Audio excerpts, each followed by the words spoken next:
Excelente tarde, alumnos y alumnas de la licenciatura en Ciencias de la Educación. Bienvenidos, bienvenidas a una sesión más de asesoría de la materia calidad educativa. Espero que se encuentren muy bien, que hayan pasado un buen fin de semana y estemos listos para esta que ya inició, ¿verdad? Desde el día de ayer. Espero que les vaya bien en su trabajo, en sus actividades diversas y sin más preámbulos, vamos a comenzar. Recuerden que en esta materia trabajamos con una lectura y ya después el tema como tal.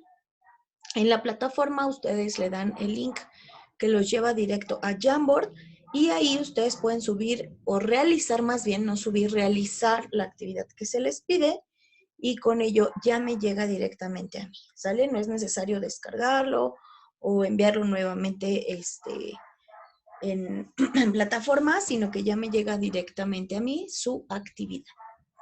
El día de hoy damos un gran salto. Si recuerdan, hicimos 2 lecturas acerca de la educación en la época prehispánica. El día de hoy nos vamos a saltar ya de pues prácticamente 1500 a 1820. Nos vamos a saltar 300 años.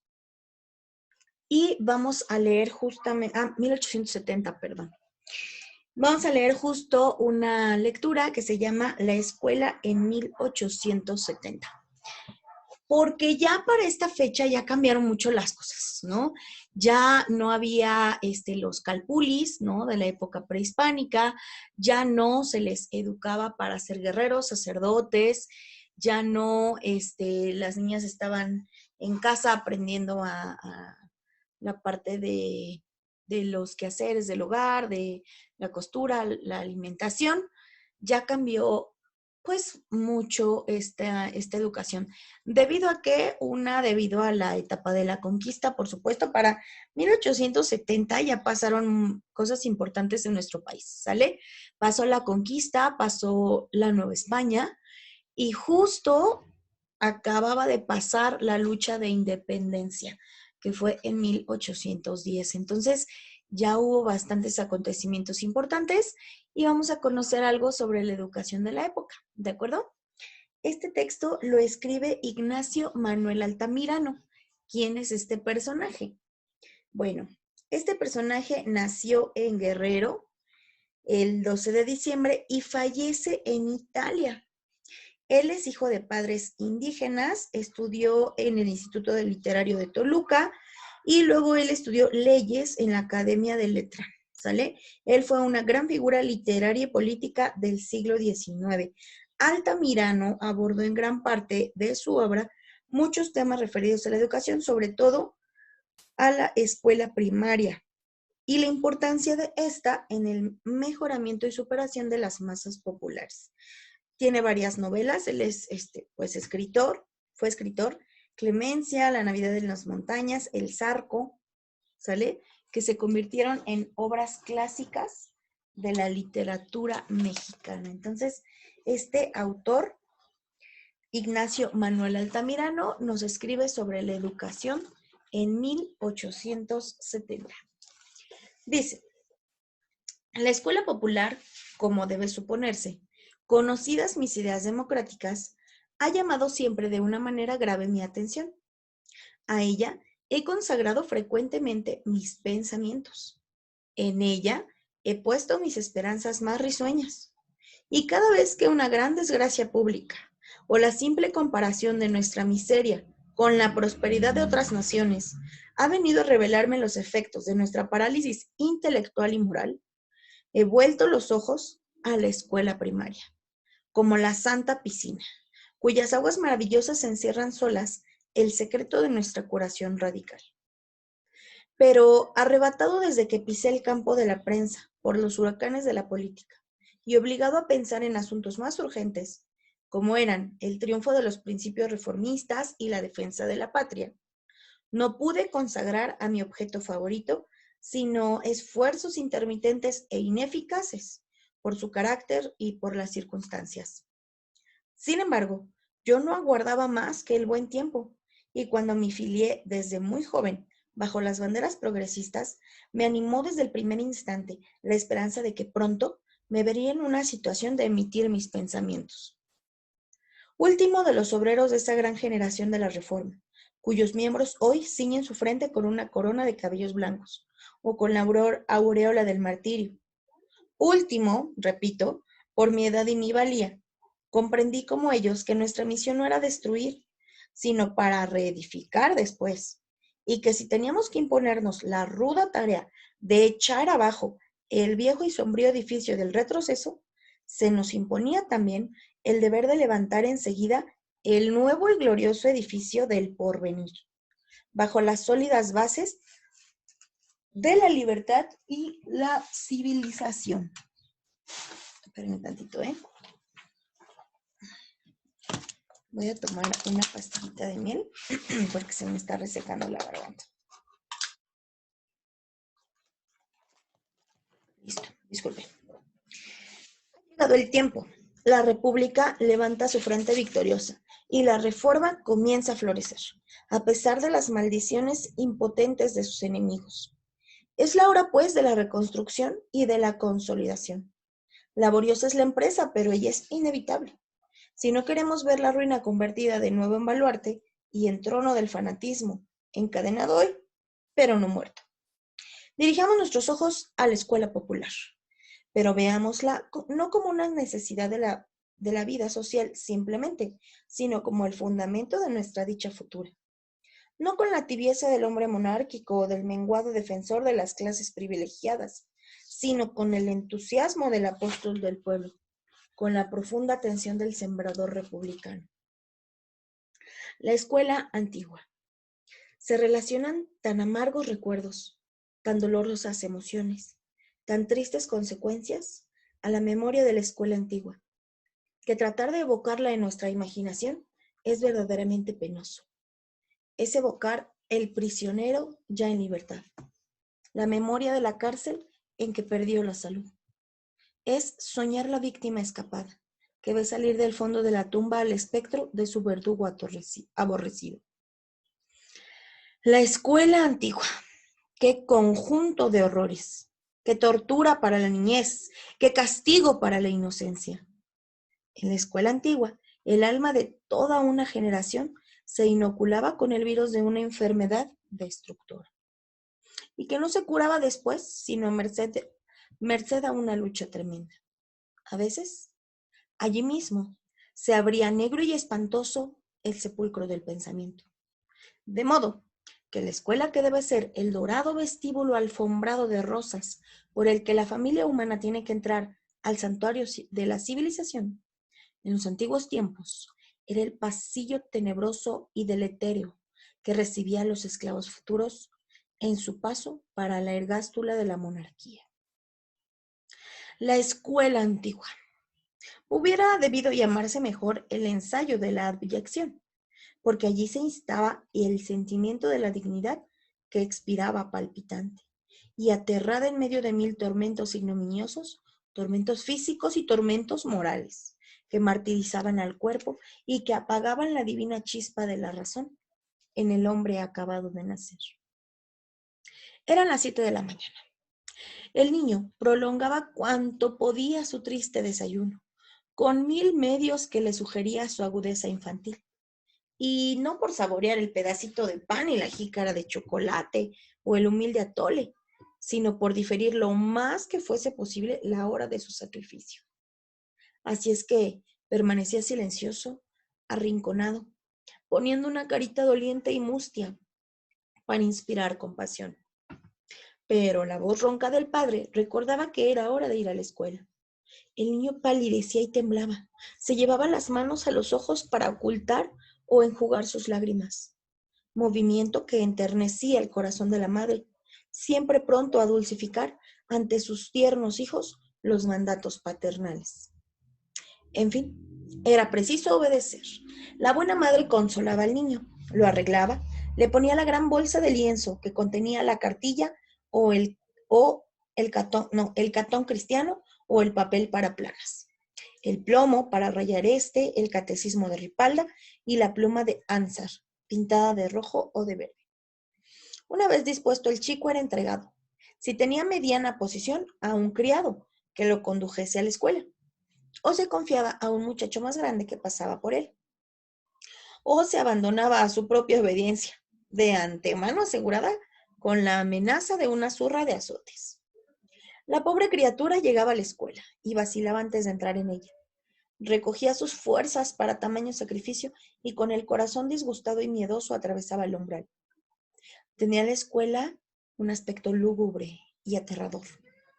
Una sala ordinariamente larga, estrecha, fría. En derredor de ella había bancos ennegrecidos por el uso y toscamente labrados. Las paredes, de un color impuro y llenas de grietas, estaban desnudas por todas partes, presentando al ojo de los niños, que busca instintivamente con qué distraer su imaginación viva, el aspecto de una superficie monótona, sucia y triste. Allá, en el fondo, y trepado sobre una pequeña plataforma, con una barandilla, y a veces sin ella, se hallaba tras de una mesa cubierta con un paño fúnebre, el maestro de la escuela. Pobre hombre de rostro vinagrado, de mirada ceñuda, lo más veces viejo, con un traje oscuro que le daba un aire de clérigo, y casi siempre grasiento y raído. Sobre su cabeza o a uno de sus costados estaba colgada una gran cruz verde, como la de la Inquisición, o bien una estampa de un santo, una Virgen de Guadalupe, un San Luis Gonzaga o un San Ignacio. Algunas veces el pizarrón negro adornaba uno de los lados de la plataforma, o bien era la pequeña mesa de un niño recomendado que veía habitualmente a sus compañeritos con la más descarada insolencia.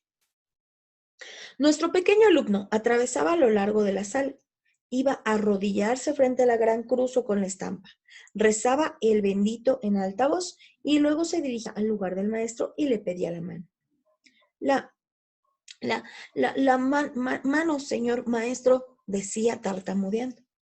El maestro apenas contestaba con una especie de berrido y el niño bajaba entonces de la plataforma.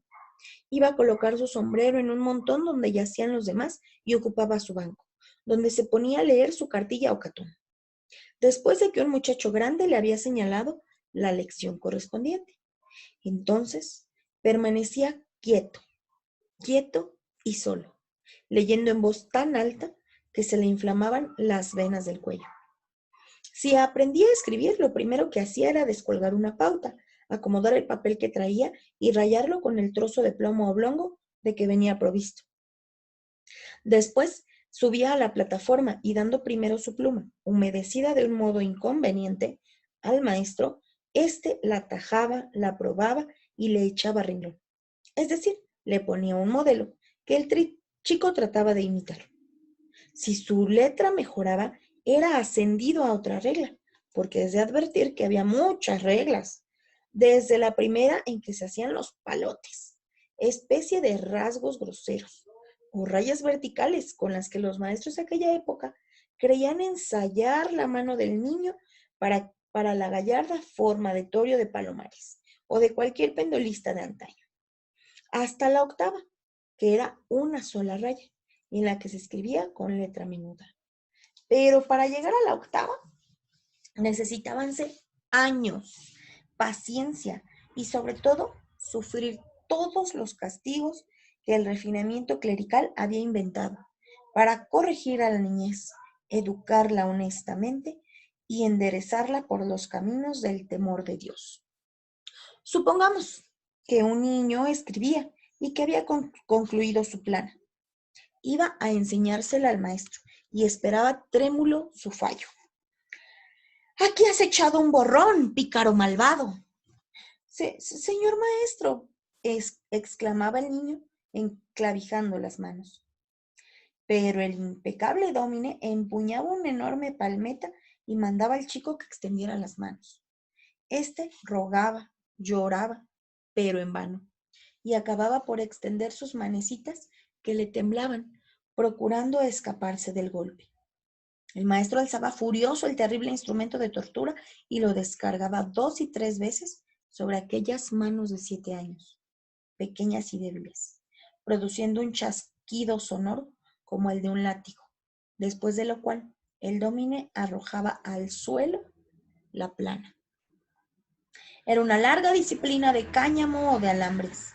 Con ella se castigaban las grandes culpas Y estas eran haberse reído sonoramente, haber corrido en la calle, haberse ido a pasear en lugar de ir a la escuela, haber derramado un tintero sobre la mesa o no saber la lección de doctrina cristiana. Entonces, horror.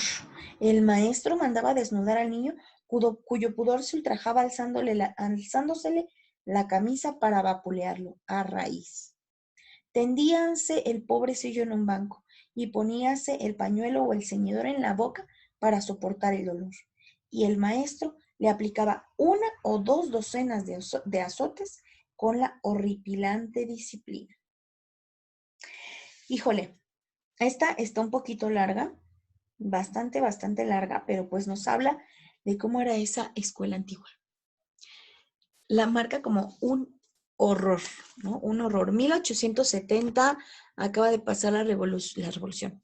La independencia de México llevan pues literalmente 60 años tratando ya de establecer una manera de educar.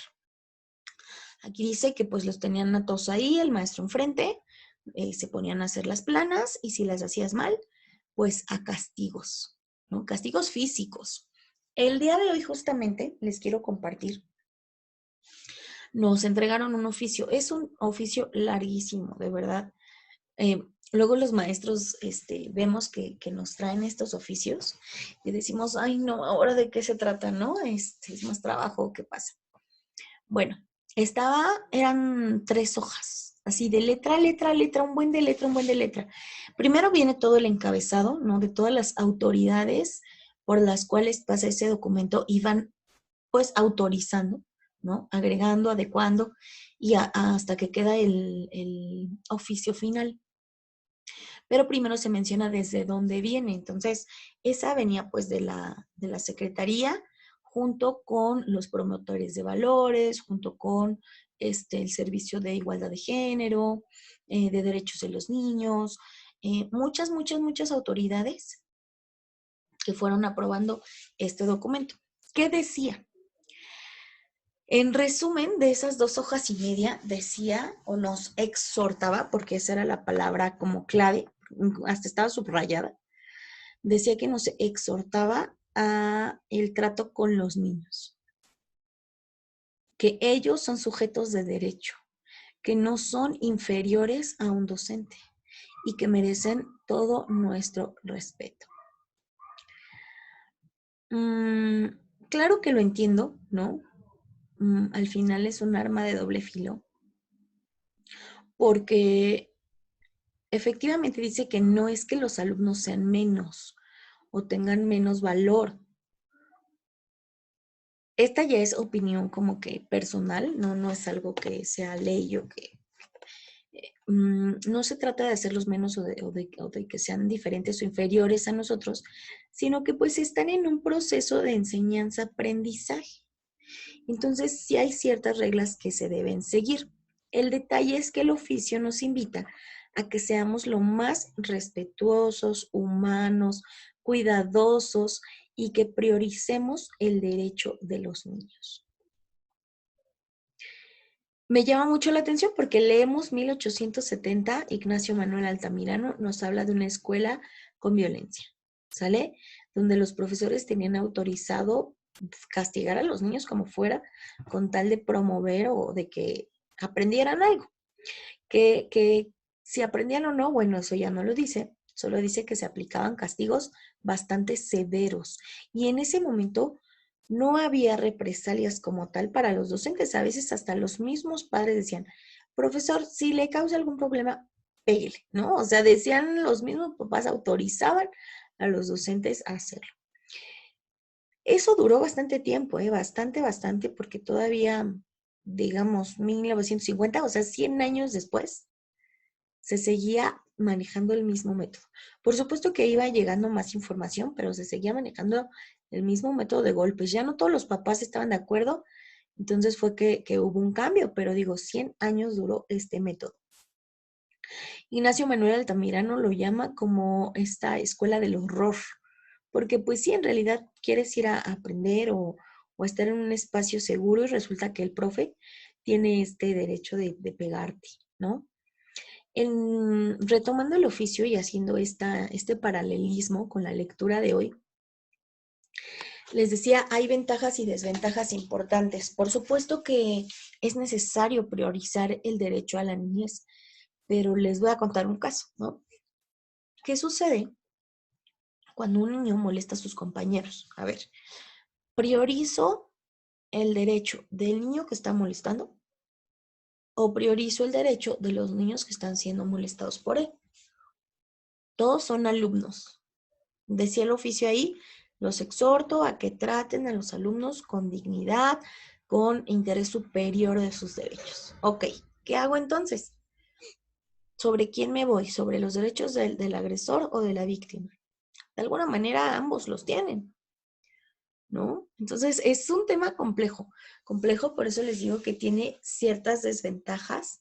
Si lo leemos así como que a la letra, nos coarta mucho en el sentido de, evidentemente que ahorita ya 2024 no se les imponen castigos físicos, ni siquiera se les llama castigos como tal, sino las consecuencias de no seguir cierto reglamento.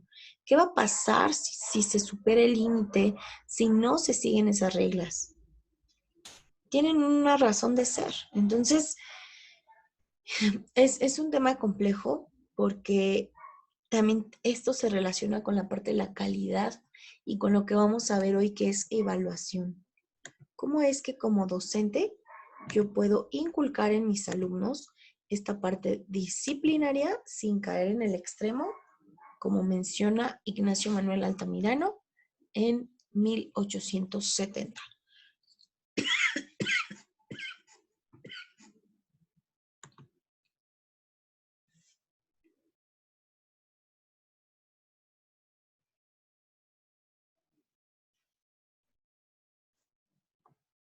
Creo que ya me veo. Espero que sí. Me espero un poquito porque de repente no me veo. ¿Sale? Muy bien. Vamos a ver acerca de la calidad y la evaluación. Cuando nosotros recuerdan que hemos visto, ¿no? La parte de los productos, la parte de la escuela como una educación de calidad y que es necesario de alguna manera evaluarlo, tener un sistema así como las máquinas, ¿no? Un sistema de poder revisar el empaque, de poder revisar el producto, de poder revisar pues sí, la calidad de, en este caso, un producto o en este caso del servicio, es necesario que haya una institución que se dedique a ello. ¿Sale? En este caso, el Instituto Nacional de Evaluación Educativa nos menciona que vamos a partir de su concepto para que ahí entendamos cómo es que va evaluando. ¿Sale? La calidad del sistema educativo es la calidad que resulta de la integración de las dimensiones de pertinencia, relevancia, eficacia interna, eficacia externa, impacto, suficiencia, eficiencia y equidad. Fíjense, esto fue en 2006, porque les digo que en esa época es cuando surgió toda esta parte de la calidad educativa, ¿no? Entonces, ahí es donde se empezó a poner mucho en auge este término y por ello es que desde esa época se menciona. Y aquí dice que esta calidad va a ser el resultado de una integración de muchas, muchas cosas, y entre ellas está la pertinencia, la relevancia, la eficacia, la eficiencia, el impacto y la equidad.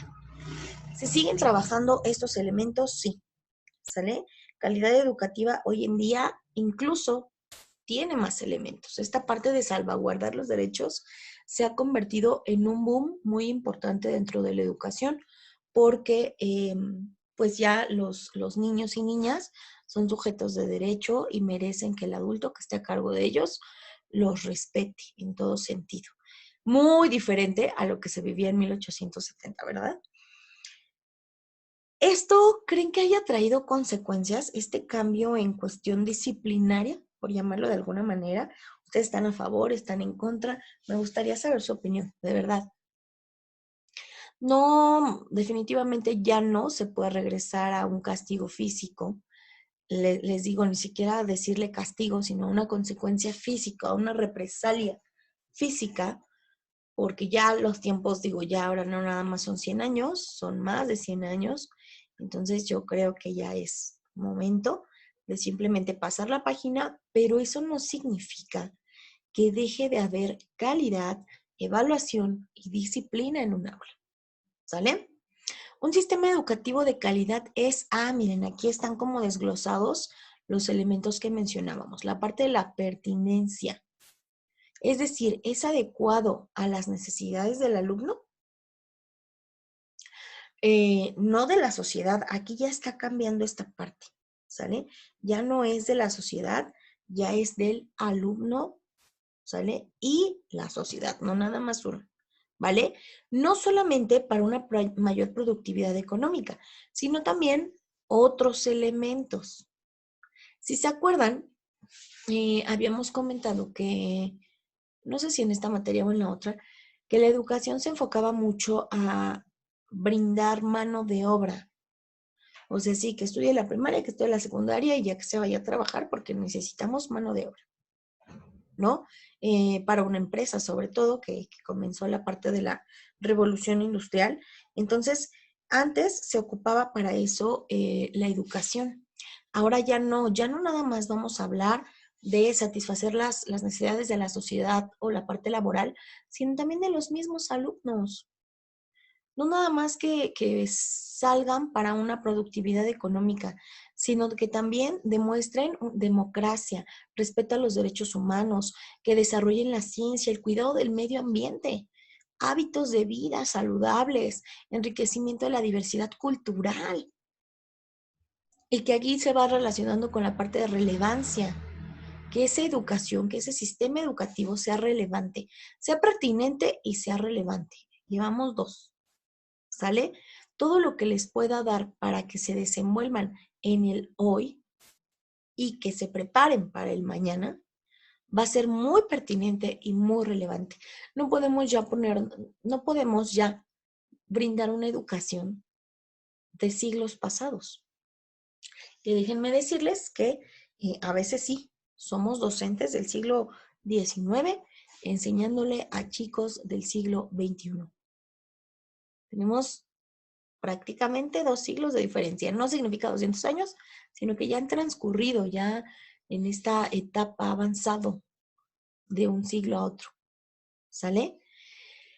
Dice la parte de la eficacia interna y externa. Dice que este sistema de calidad educativo es eficiente.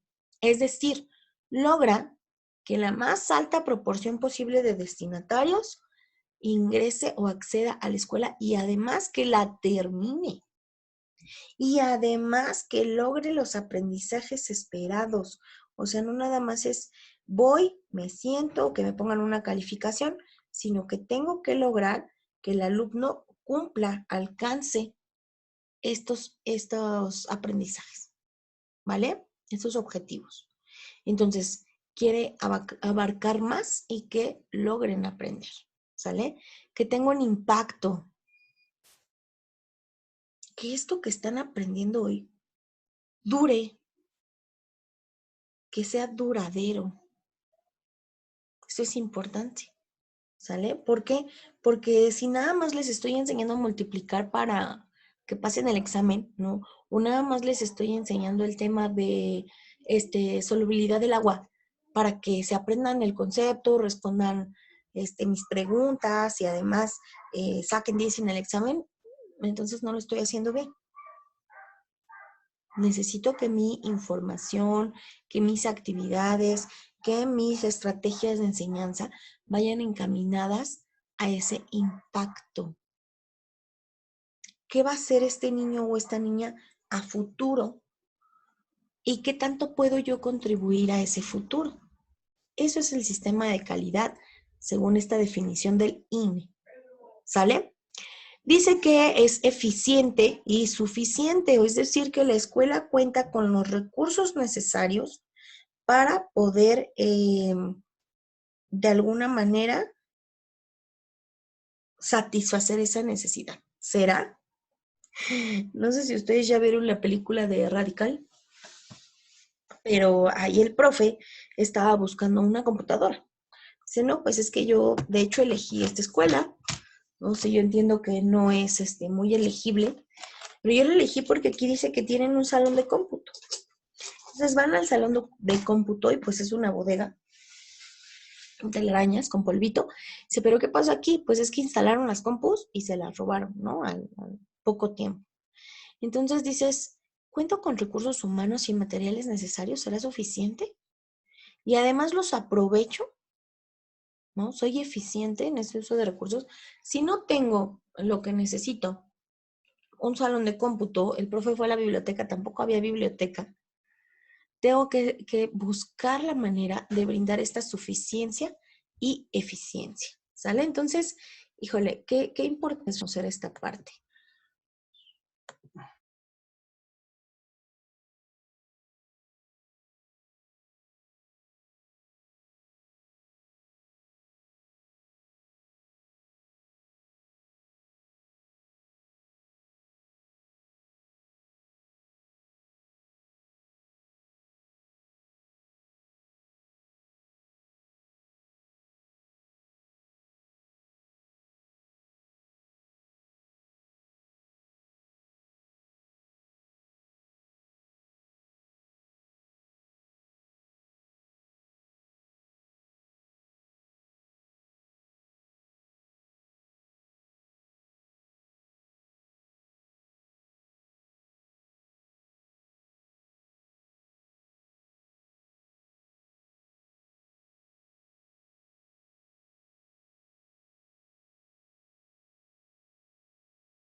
Disculpen, un momentito aquí.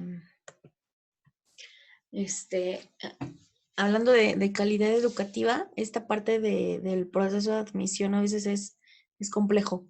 Estábamos con los elementos que según el Instituto Nacional para la Evaluación de la Educación son necesarios para una educación de calidad, ¿sale?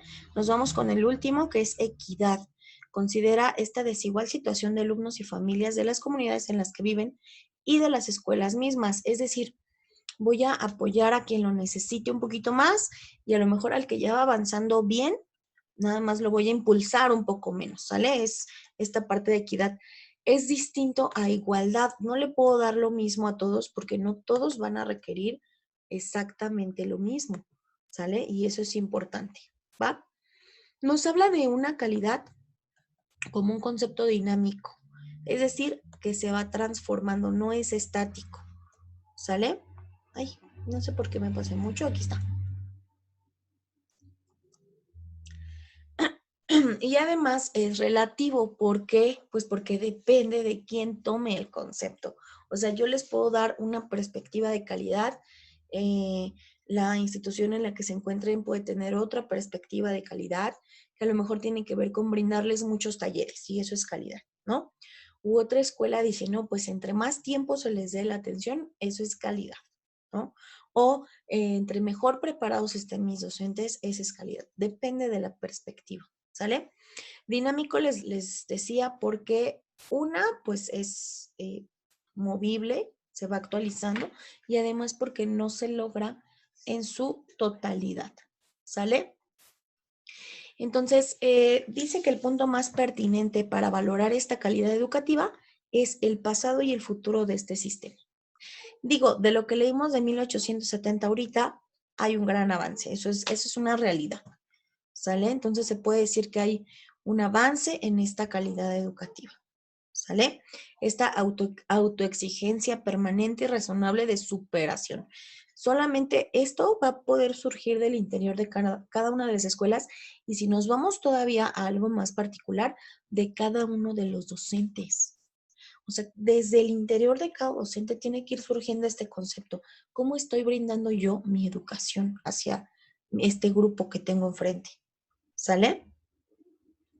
Muy bien. También la parte de los derechos humanos de la ONU nos habla, esta doctora que es Katarina Tomaszewski, que es abogada yugoslava, nos habla de esta parte de los derechos humanos, que es lo que les decía hace rato, que ahorita ya está muy, muy, muy en boga, que se toman mucho en cuenta el priorizar estos derechos humanos. Ella nos habla de algo importante, de las 4A de la educación, y es su propuesta para la calidad educativa, ¿sale? Que también nos puede servir y que son un tanto generales, pero aplicables a varios escenarios, ¿sale? Del derecho a la educación nos habla de estas 4A. Bueno, evidentemente que en español no son 4A, pero en inglés pues sí, ¿sale? Que la educación esté disponible, que tenga disponibilidad, que haya escuelas, que haya aulas, que haya maestros en número suficiente. O sea, ya este es un elemento básico. O sea, un docente para 40 alumnos, de verdad, eso es disponibilidad. Está complicado, ¿no? Desde ahí estamos fallando. En secundaria llegan a tener hasta 50 o más adolescentes. No, eso no es disponibilidad. Aquí dice esta propuesta de la doctora Katarina Tomaszewski, especialista en derechos humanos. Ya ni siquiera con la justificación pedagógica, con la justificación de derechos humanos, no hay disponibilidad escolar con 50 alumnos en un salón. ¿Sale? Accesibilidad. Si nos ponemos como una palomita, vamos poniendo palomita, tache o medio punto a cada una de estas 4A, y miren que solo son 4, estaríamos, digamos, un tanto reprobados, ¿no? Porque, bueno, en primera, disponibilidad. Segunda A, accesibilidad. Que estas escuelas no presenten barreras para su acceso de naturaleza física, económica, ni de otro tipo. Muchas escuelas no cuentan con rampas. Muchas escuelas de 2 pisos no cuentan con rampas. Si les llega un pequeñito con silla de ruedas, con muletas, no va a poder acceder. Las escuelas no cuentan con señalamientos, en este caso físicos, ¿no? Para una persona ciega, ¿no? O débil visual. Ya ven, bueno, ellos con su bastón van siguiendo el caminito que se marca en el piso como en el metro, o bien van tocando las indicaciones para saber hacia dónde moverse. En las escuelas no hay eso. Apenas, bueno, no apenas, ya tiene tiempo que se está hablando de un proceso inclusivo en el que los chicos con alguna capacidad o discapacidad se integren al sistema educativo básico general, ¿no? No quiero llamarlo normal, sino general, ¿no? A la escuela pública, pero todavía no estamos listos en cuestión física de entrada para recibir a cualquier tipo de alumno. Les comento brevemente, cerca de casa vive una familia, y el pequeño, yo creo ya ha de tener unos 4 años, no camina. él usa su silla de ruedas y así de chiquito como está, él ya sabe moverse con su silla de ruedas. En la mañana me lo encontré, por eso me acordé ahorita de él.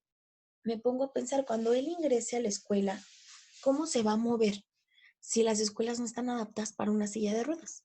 Entonces, accesibilidad, híjole, ¿no? En cuestión de discriminación, ya no, justamente el oficio que nos enviaron hoy habla de esto también, que se evite todo tipo de discriminación a los niños. Entonces, en esto se está avanzando poco a poco, ¿no? Es, digamos, de los males el menos que existe, ¿vale?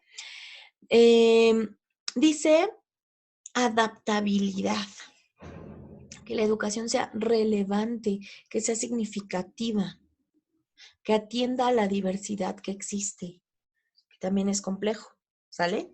Y aceptabilidad, que los alumnos consideren que lo que aprenden es útil. Uy, qué importante es esto. Porque si ellos mismos se preguntan, ¿para qué estoy aprendiendo esto? ¿De qué me va a servir? Bueno, pues que como docentes tengamos claro que toda la información en cuestión de información científica que se brinda es parte de ese conocimiento general que se debe tener para la vida. Porque dicen, es que, no, sobre todo los adolescentes, ¿no? ¿Y esto cuándo lo voy a ver, la trigonometría? Bueno, mira, son procesos mentales que ayudan a tu mente a estar en constante trabajo. Eso te permite, el hecho de aprender matemáticas, te permite una lógica matemática en ampliar esta parte del pensamiento lógico matemático. A lo mejor dices, sí, no vas a usar el trinomio cuadrado perfecto en algún momento de tu vida, pero te ayuda en este momento para desarrollar habilidades, para desarrollar competencias, para seguir fortaleciendo tu mente, ¿sale? Y bueno, en caso de que te llegues a dedicar, por ejemplo, a actuaría, a la parte de contabilidad, a la parte administrativa, vas a seguir viendo matemáticas, o sea, no hay de otro. Incluso si te dedicas a pedagogía, a ciencias de la educación, verás matemáticas.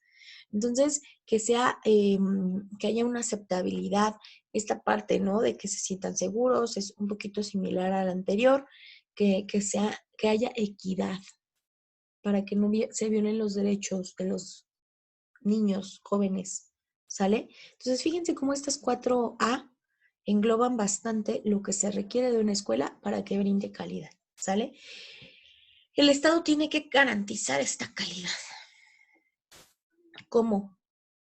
Les decía hace un momento, hice una pausa, me quedé en silencio, porque se está aquí trabajando en un proceso de admisión.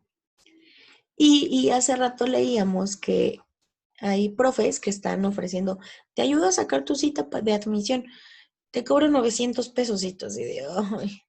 O sea, ¿cómo desde que ya estás queriendo entrar al sistema educativo, pagas porque te hagan las cosas?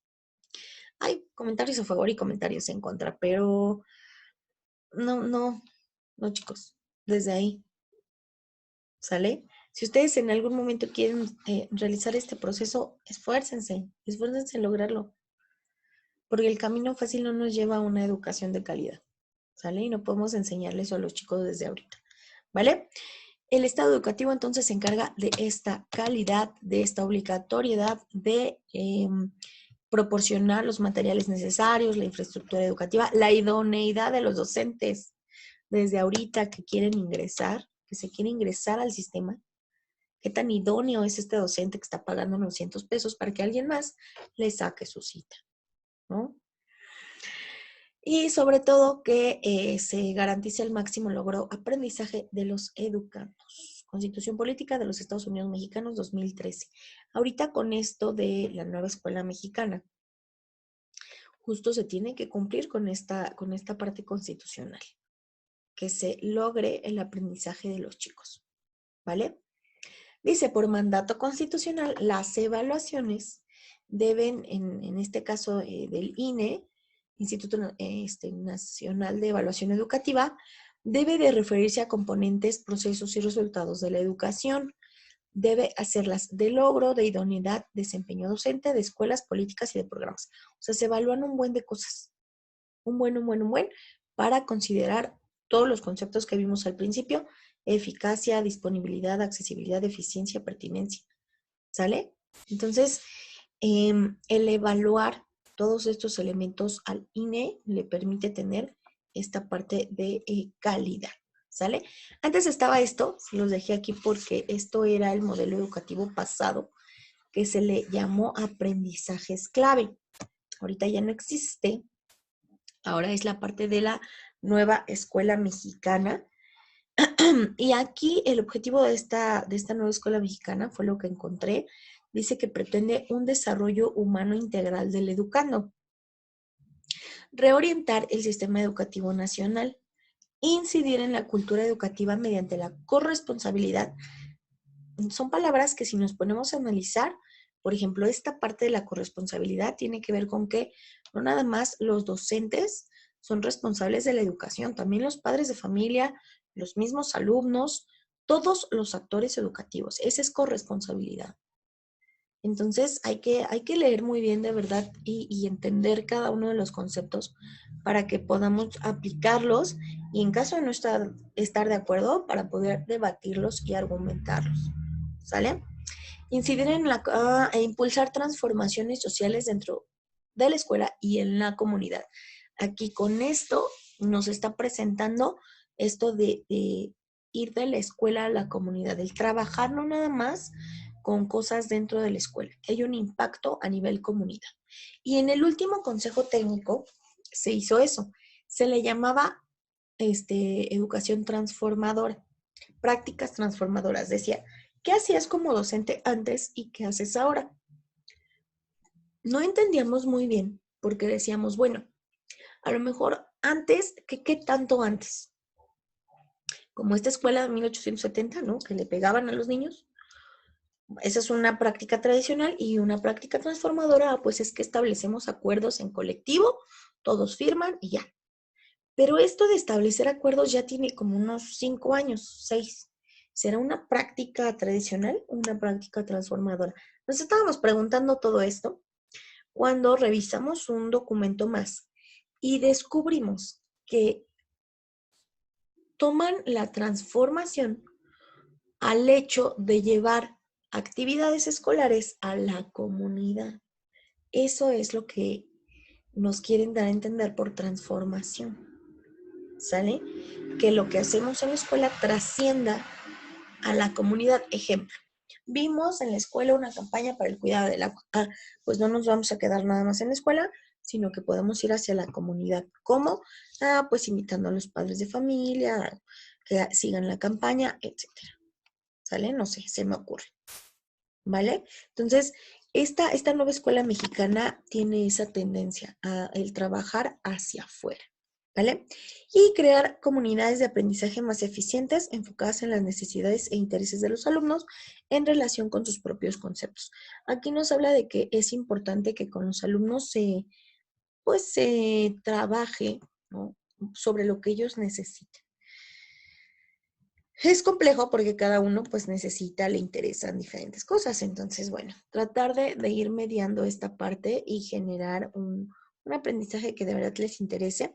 Esto no es algo nuevo.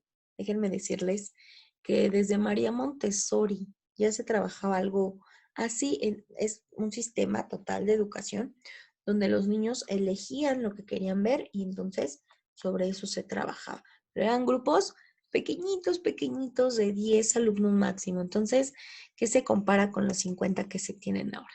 ¿Vale? Muy bien, chicos. Hasta aquí le vamos a dejar. Vamos la siguiente sesión a ver esta parte de la evaluación de las escuelas, porque también tiene que ver con la calidad educativa que se puede brindar para los niños y niñas. Lo que sí, que les quede súper claro, es que nos piden priorizar esta parte de los derechos de los niños. Es sobre todo, es cuidar estos derechos, ¿vale? No sé si eso sea calidad, no lo creo. En un buen porcentaje, claro que sí, pero recuerden que tiene muchos elementos. ¿Qué piensan ustedes? Háganmelo saber. Si tienen alguna duda, por favor, con confianza, envíen un mensajito a través de plataforma o de WhatsApp. ¿De acuerdo? Por hoy damos por concluida la sesión. Nos vemos el próximo martes para trabajar con proyectos Administración de Proyectos Educativos. Cuídense mucho, que tengan una buena semana y ojalá que se sigan ahí empapando de esta nueva escuela mexicana para que vean cuál es la modalidad de trabajo, para que la entiendan un poquito más antes de ya, pues prácticamente egresar. Están a 2 cuatrimestres. No dejen de lado esta información valiosa, ¿de acuerdo? Cuídense mucho y nos vemos el próximo martes.